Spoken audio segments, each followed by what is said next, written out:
I speak to you in the name of the one holy and living God.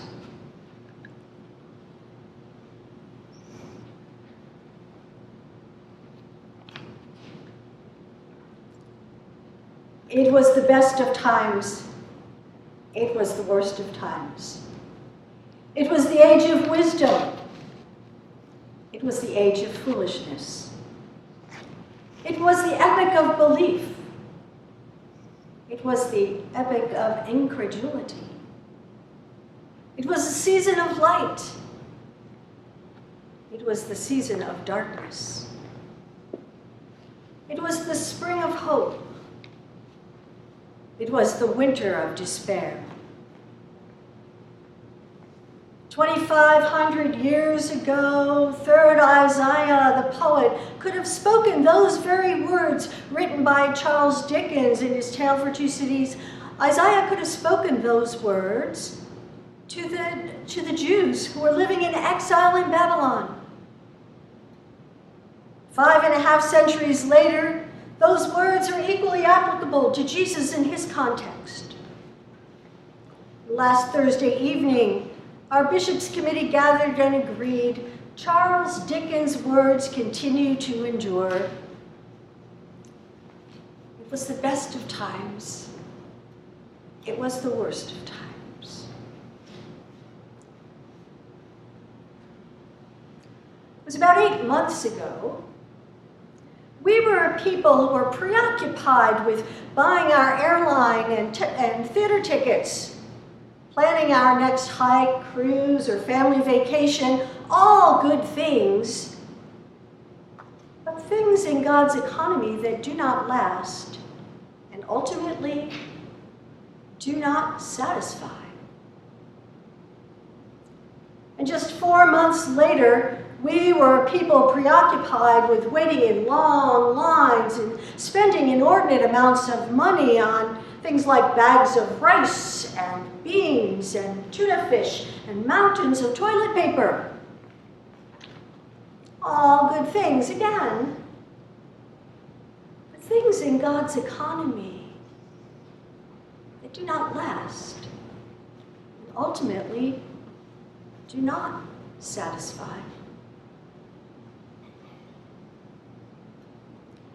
For the most part, I believe that our initial response to the alarming news of a global pandemic was much like the disciples standing on the shores of Galilee and imploring Jesus, send those people, those crowds away, so they can go shopping and go buy something for themselves to eat. Go store up your survival supplies. It's up to you to take care of yourself. Each man for himself.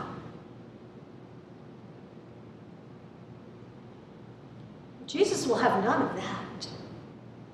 Jesus is wise, and he has a different perspective on reality. He speaks with wisdom from his heart. And he says to the disciples, the people need not go away. You. Give them something to eat.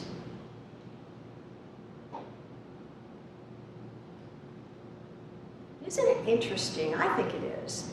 That 5.5 centuries before Jesus is born, the end of the Babylonian exile, the poet 3rd Isaiah is counseling the Jews about buying and eating bread and milk and wine.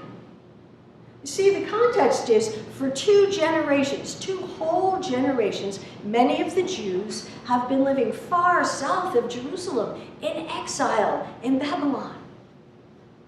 Now, during this time, of course, they've created some kind of life for themselves. Many of them have started business. They've accumulated wealth and they're loaning money to the locals. So now the new king, Cyrus, comes along and he frees them. You're free to go now.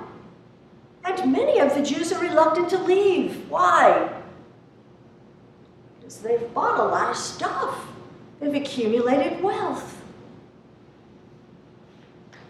Why do they want to go back to Jerusalem, the city that lies in ruin? So, Third Isaiah challenges the people. Why do you spend your money for that which is not bread, and your labor for that which does not satisfy? Listen carefully to me and eat what is good. In other words, your tangible resources and wealth are nothing compared to the blessing of being in relationship with God and with your people. Nothing compared to returning to Jerusalem. You see, it's important to remember that the Jews at this time believed that the temple, the ruined temple, was the site of the presence of God.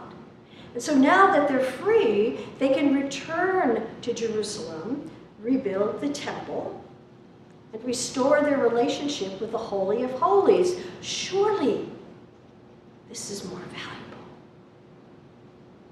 So the poet's bottom line message is, there is something better than anything you can buy, than all of your wealth. There is something more available to you. And you have to choose. You must decide. Will you leave what is not satisfying behind and return to what is good?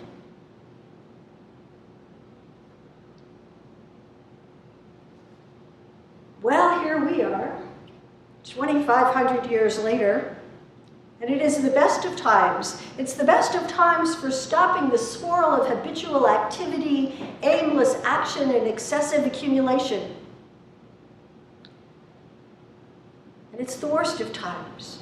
It's the worst of times for being separated from family and friends and experiencing economic and emotional and physical distress. Wisdom swells. We give thoughtful consideration to well-reasoned and heart-warmed words. Foolishness flourishes when we're sucked into the vortex of divisiveness. All that stuff stirred up by the pundits and politicians. Despair breaks our hearts as people die alone, and their loved ones cannot celebrate the lives of the deceased. Hope thrives in the darkness of uncertainty when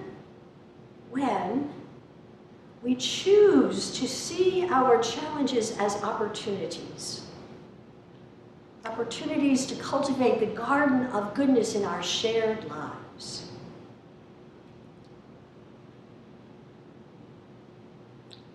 It is the best of times. It is the worst of times. Here we are, sheltering in place. Sheltering in place has essentially forced us to stop our empty actions and excessive accumulation and habitual activity. You know, recently someone said to me, a real sports fan, he was really surprised that he really does not miss watching his favorite teams play on TV.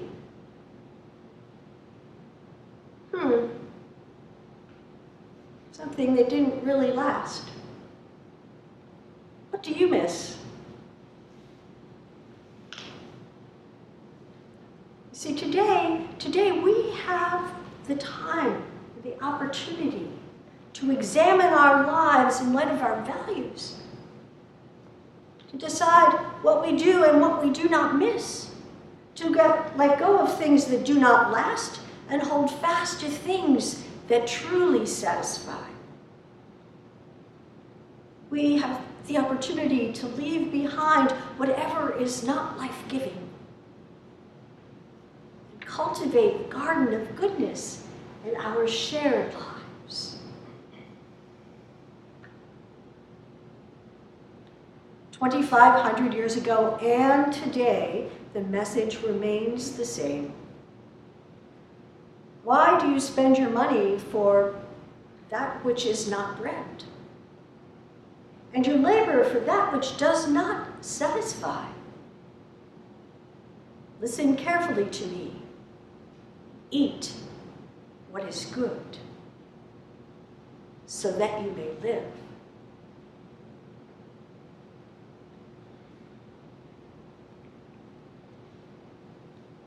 So here we are today, people of God, people of the garden. Let me ask you, will you leave what does not satisfy behind to cultivate our shared garden with all that is good? Will you? Amen.